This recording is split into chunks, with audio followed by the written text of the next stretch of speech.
cet exercice, donc c'est la conversion d'un chiffre roman en entier.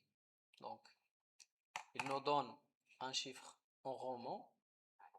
Nous, il faut calculer donc sa valeur équivalente en entier.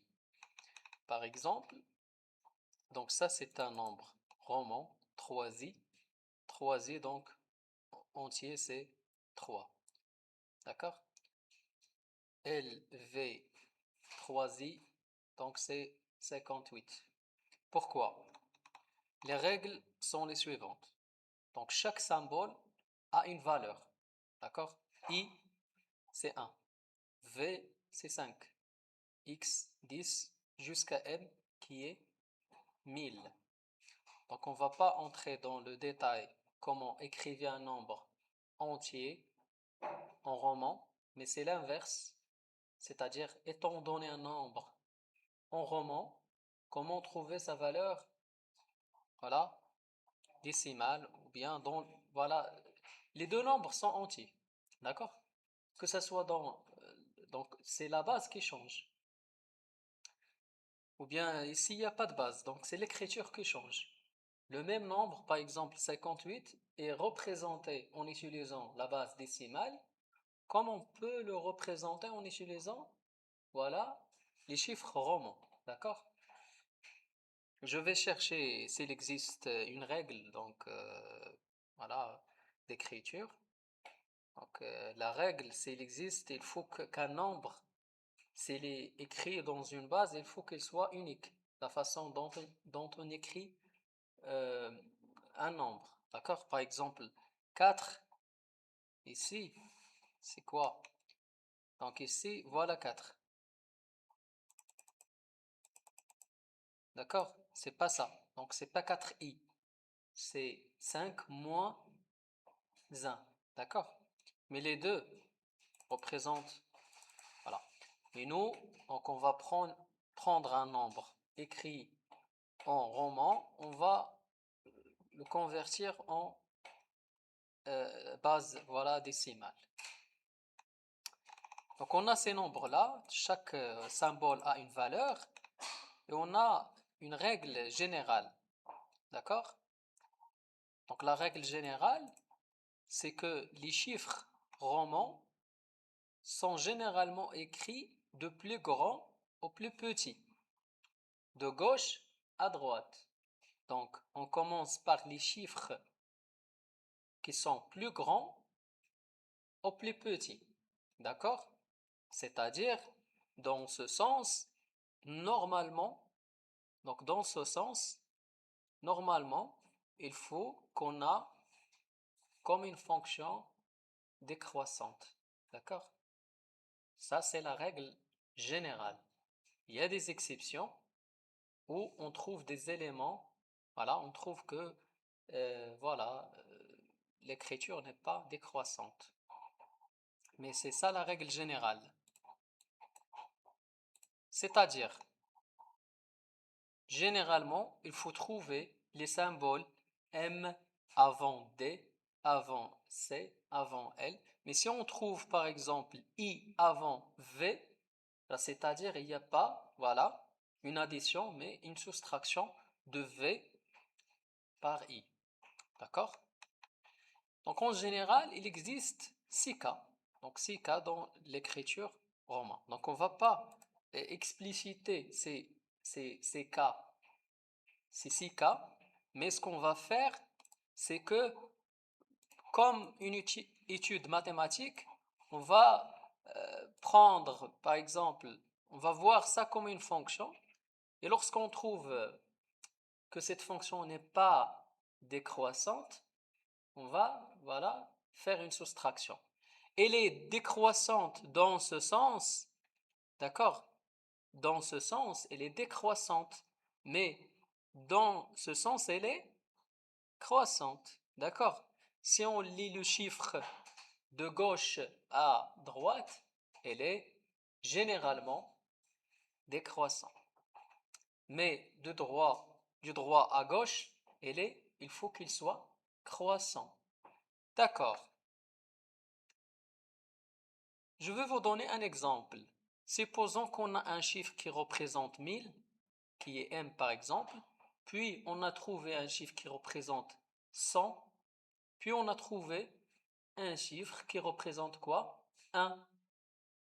Si on le lit dans ce sens, il n'y a pas de problème, donc c'est 1000 plus 100 plus 1.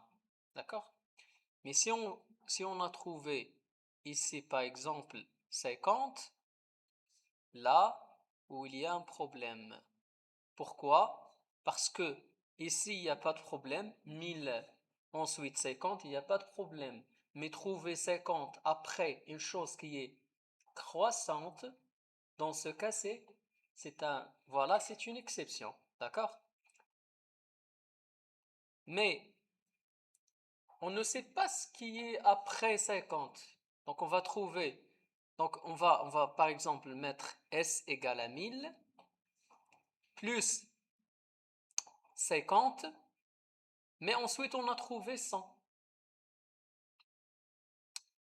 On va revenir à 50 et mettre moins. D'accord? Ça, c'est compliqué. Mais par contre, si on commence du droit, de droite à gauche, donc on va mettre une variable S, donc 1. On a dit que du droite à gauche, il faut que la fonction soit croissante. Donc on a trouvé 100. Donc 100, il n'y a pas de problème parce que on est dans le cas croissant. On a trouvé 50, donc on va mettre moins 50. Ça, c'est plus facile que revenir en arrière et mettre moins. D'accord? Donc notre chiffre, la conversion, on va la mettre du droite à gauche car elle est facile dans ce cas. C'est bon? Donc on va mettre donc moins 50. Pourquoi? Parce que notre maximum, notre valeur maximale, qui était auparavant, par exemple, on va commencer par la variable maximale égale 0. Après, on a trouvé 1, donc il devient égal à 1. Après, on a trouvé 100. C'est bon? Mais lorsqu'on trouve une valeur qui est inférieure à la valeur maximale, c'est dans ce cas, on va mettre moins pour cette valeur. D'accord? Moins. Notre valeur maximale, c'est 100. On a trouvé ensuite 1000. Est-ce que ça pose un problème? Non, donc on va ajouter quoi? 1000.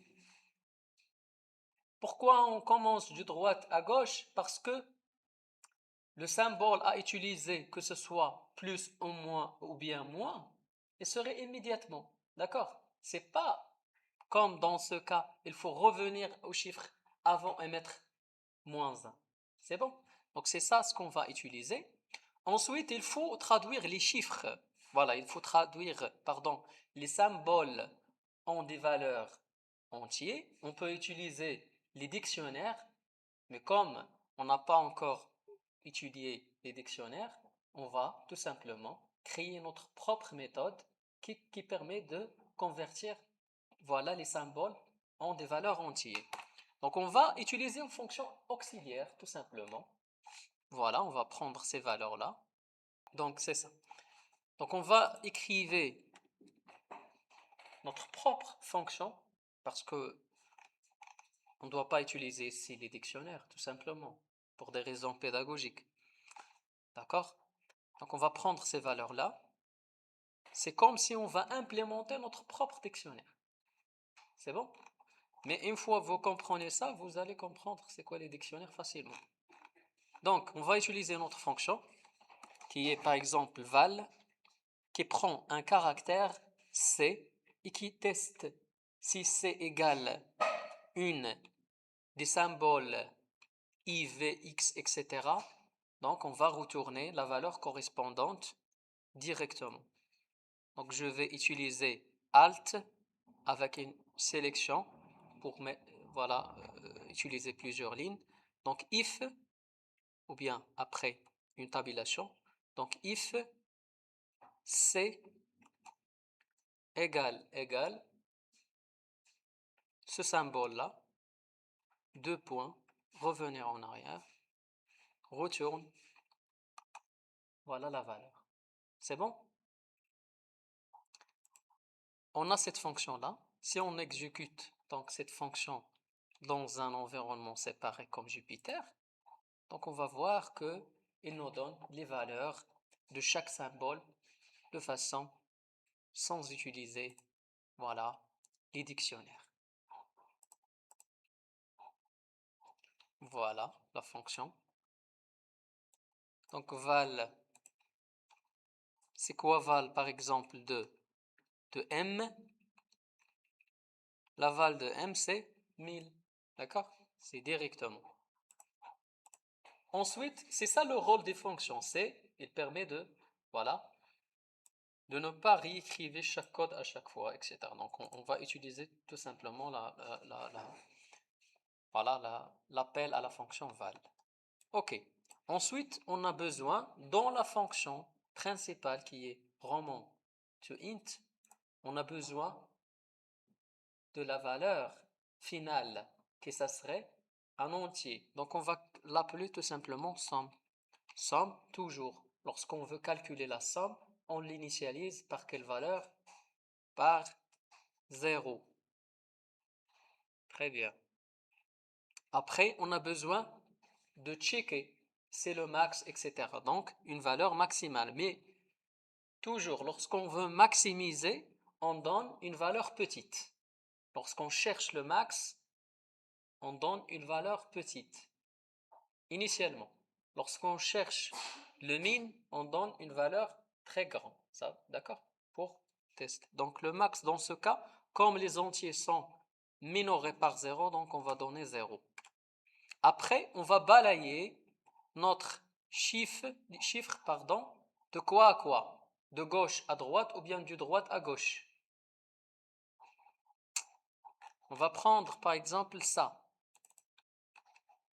Donc LV3i, LV3i. Donc ça, c'est quoi normalement? Ça c'est une chaîne de caractères. D'accord? C'est une chaîne de caractères qui est composée de combien de chiffres? De quoi? De L, ensuite V. Donc ça, c'est comme une liste. C'est une chaîne de caractères. L et 3i. Donc, d'accord? On va commencer de quoi à quoi? Du droite à gauche. Donc, inversement. Ça, c'est la position 0, 1, 2, 3 et 4. Combien d'éléments dans cette liste? On a 5.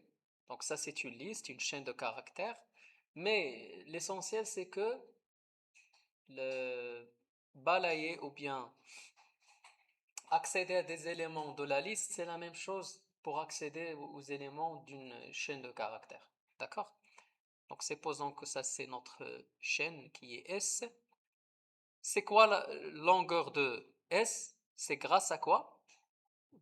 Donc à la fonction len de S, qui est dans ce cas combien d'éléments ici? On a 5 éléments.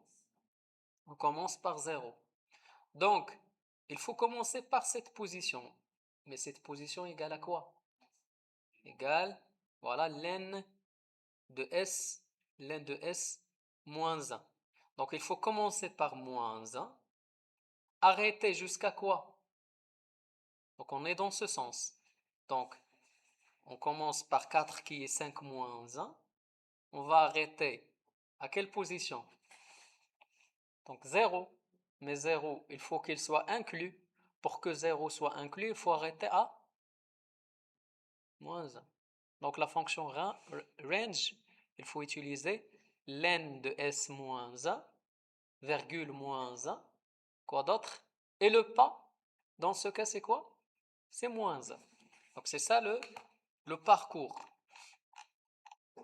Donc for i in range len de quoi? De S moins 1. Ensuite, arrêter à la position moins 1, mais moins 1, elle est exclue. Deuxième variable, ou bien deuxième argument, il est toujours exclu dans range. Donc, c'est 0. On va arrêter à 0. Et le passé, moins 1. Ensuite, on calcule la valeur à la position, supposons que notre i, elle est là. I, par exemple, ça c'est i égale à 2.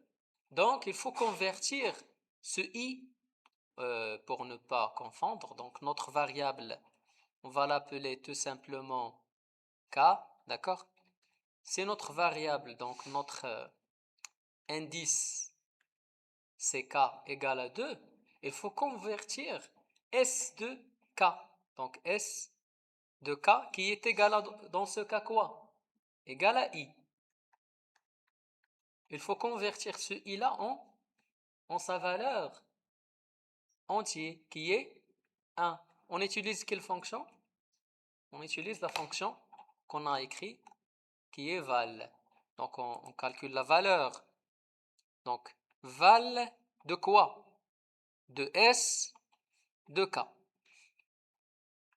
C'est-à-dire, c'est comme si on va convertir cette liste en une autre liste, mais avec des valeurs. Voilà, ça c'est 1, 1, 1. V c'est quoi? V c'est 5. Et L c'est quoi? L c'est 50. C'est ça cette fonction-là, et avec l'utilisation de val de S de K. Donc on va checker.